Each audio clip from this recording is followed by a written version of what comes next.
Hey there again. My name is Sam. Welcome to Knowing with Sam. Okay.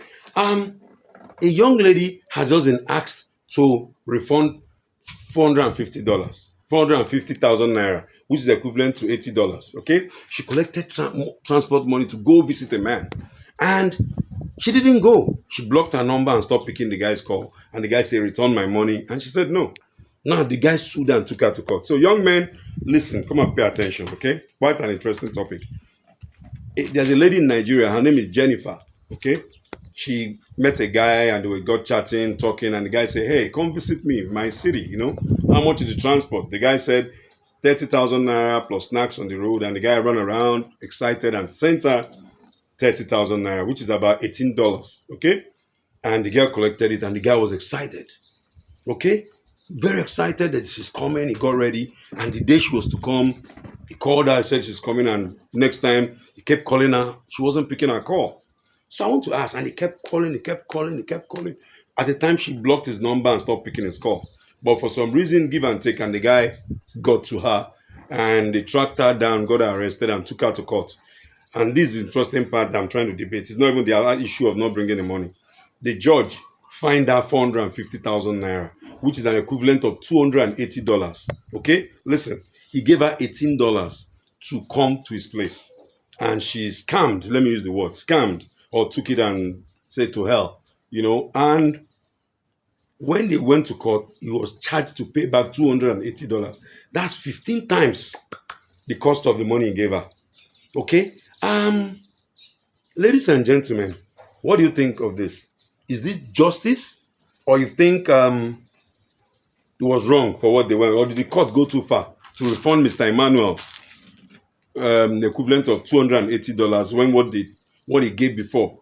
Does it stand as a teaching example to the young ladies out there, and to young men that send money to the people? Okay, some say it's fair judgment. She wasted his time, his money, and caused him emotional pain because he thought she was going to come, and he kept hoping and hoping. So those were the terms that his lawyer used for him to get the money. Others say it's too harsh for such an amount. Okay, why will you charge $280, 15 times the amount, when all you gave me was $18? Okay, what do we classify the fines? Some people say it's oppressive, it's against ladies because she's a lady, but apparently I heard the judge is a woman. Okay, so what's the lesson or brother angle on this? Online dating and money exchanges in relationship and have trust issues in Africa. Okay, responsibility as well. Online dating, you meet someone on Facebook, you chat someone on Instagram, and you're having all kinds of expectations. It's risky. There are procedures of how you can do that. Those of you that are trying to meet people, some even travel from one city to the other to go and meet a total stranger. That's part of the broader angle that we are talking about. Some take their whole money to send to people they do not know. The other person on the other end could even be a man. That's the implication of what I'm talking about. The person could be a man. Okay? So, on the other hand, responsibility. If you collected money to visit somebody, young ladies, and you think you can't make it for whatever reason, please kindly refund the money back. Refund the money. Have your integrity. What would that money do to your life? Okay? So, audience engagement. I just want to ask you guys, just a funny thing I threw out there.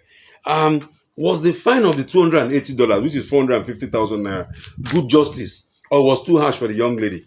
Should ladies, and on the other hand, should ladies even collect money before going to a guy's house? Should there be a precondition that, okay, unless you send me money before I come to your house? Okay? Or does it have to do with something like if there's no money, there's no honey, from what some people are saying? And when we know they are not coming, was Mr. Emmanuel right to have sued her to get his money back? Please leave a comment and let me know. Or you think or will it discourage? On the other hand, do you think it will discourage other ladies from behaving like that? Okay. So on the closing, this is not anything about men versus women, askers versus givers, Miss Jennifer versus Emmanuel. It's about accountability, honesty, and fairness in the society. and to determine. So it was just a funny thing. So tell me what you think. I just felt like, why should you collect money from somebody and not show up? You switch off phone, you stop picking. That's almost as good as stealing. If you cannot honor the appointment, please kindly return the money. All right? You have a beautiful way. Meanwhile, by the way, there was one I heard that she collected money from somebody and she didn't go, and the guy went to the native doctor and put voodoo for her.